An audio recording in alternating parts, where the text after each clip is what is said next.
बरगढ़ जिला पद्मपुर वनांचल अंतर्गत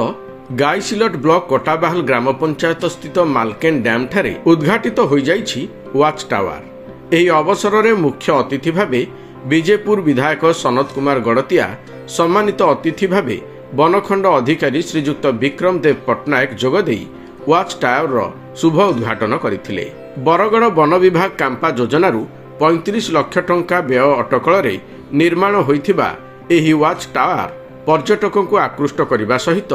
जंगल अनुभूति साउंटिबा सह डैम पाई एक स्वतंत्र परिचय सृष्टि करिबो बोली विधायक प्रकाश करिसंती। आगामी दिन में यार विकास दिगरे अनेक कार्यक्रम हाथ को नियाजिबो बोली विधायक प्रतिश्रुति देथिले। हमर कमलापदर फॉरेस्ट ब्लॉक अंतर्गत हमर मलकेन नाला डैम अच्छे पाखे वाच टावर तैयारी मल्टीपर्पज वाच टावर तैयारी तार आज इनागुरेशन आमर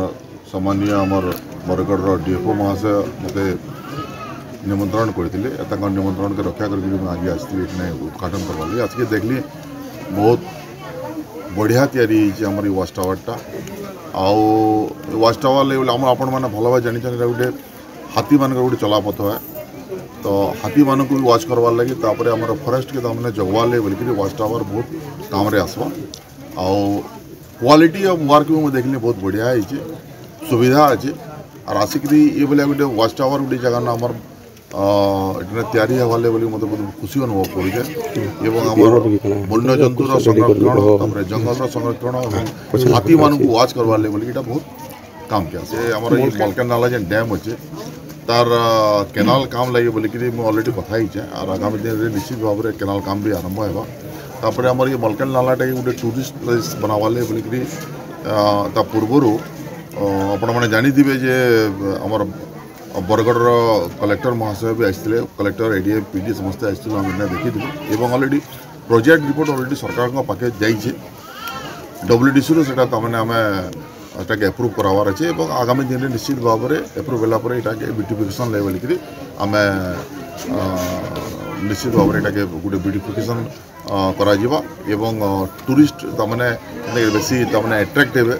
से दिगरे निश्चित भाव में काम कर। बहुमुखी निरीक्षण मीनार, जंगल निया निरीक्षण, हाथीर गतिविधि निरीक्षण तथा जंगल सुरक्षा दिगरे सहायक होई परिबो बोली बरगढ़ वनखंड अधिकारी सूचना देथिले। आमर बरगढ़ डिविजन पद्मपुर रेंज अंतर्गत गाईसिलट सेक्शन आमर जो कोटाबाहाल पंचायत रे आमर अच्छी कमलापदर प्रस्तावित संरक्षित जंगल से जंगल को अधिकांश समय आमर हाथी मुवमेंट रोचे बलांगीर डिस्ट्रिक्ट को तेणु ये जो बलांगीर डिस्ट्रिक्ट जो हाथी आसुँच देखारेखा करने आई पाखापाखि आम जो जंगल गुड़िक रही कमलापदर जंगल, ब्राह्मणी जंगल, टेका जंगल ये सबू जंगल को आमर देखारेखा करने आमर स्टाफ एठारे रहा निहाती आवश्यक किंतु आमर एठारे कौन प्रकार आगु एस्टाब्लिशमेंट नाला तेणु सरकार तरफ कांपा योजना यही 2024-25 आर्थिक वर्ष में आमर ये जो वाच टावर टी आमर स्टाफ मैंने रहीपर और एठारे रही वन्यजंतुर तदारख करेंगे एवं ता सहित जो जंगल जमी सुरक्षित रहीपर तार तदारख करेंगे। बीजेपुर माननीय विधायक श्रीयुक्त सनत कुमार गड़तिया सार आसी उद्घाटन कर आगामी दिन में उन्नतिमूलक कार्य आम विभाग हो बा अन्य विभाग हो द्वारा निश्चित भाव में आमर जो विद्युत आघात जनित जो दुर्घटना घटे एवं स्टाफ मैंने रहिले सीटा हो पार ना कौन शिकारी बुलुवे तार आम स्टाफ मैंने रहिले शिकारी नजर रखिए तेणु ये आप देखुं से जो तार चारिमाला जो आप देखुं संपूर्ण भाव में यहाँ हूँ पूरा जंगल आच्छादित होकर अच्छी तेणु आम शिकारी मान गतिविधि निरीक्षण रखापी आम ये वाच टावर तेणु आगामी दिन में वन्यजंतु केमती सुरक्षित रे जंगल संपद सुरक्षित तार दायित्व वन विभाग नहीं। परे विधायक वृक्षरोपण करने सहित लोकमानंकु चारा प्रदान करथिले। एही उद्घाटन उत्सवर समस्त कार्यक्रम को पद्मपुर वनांचल अधिकारी सुदाम जगदला परिचालना करिथिबा बेले कोटाबाहाल सरपंच अर्पिता पंडा, स्वयं सहायक गोष्ठी सदस्या, बीजेपी कर्मकर्ता, सामाजिक कर्मी, वन विभाग समस्त अधिकारी, बुद्धिजीवी और सांबादिक माने उपस्थित थिले। निश्चित भाव में आम बहुत खुशी जे आमर माननीय विधायक आसिक आमर वाच टावर के इनागुरेट कले उद्घाटन कले आउ संगे संगे आमर लोकल VSS मेंबर कोटाबाल ग्राम पंचायत सरपंच मैडम आउ अन्य भद्र व्यक्ति भी आसिक आमर ये समारोह मिशिछन आमको बहुत खुशी लगुचे। आउ वाच टावरटा गोटे मल्टीपर्पज वाच टावर है जेनटा कि आमर विभिन्न दिगरे जंगल निया वन्यजंतु सुरक्षा तथा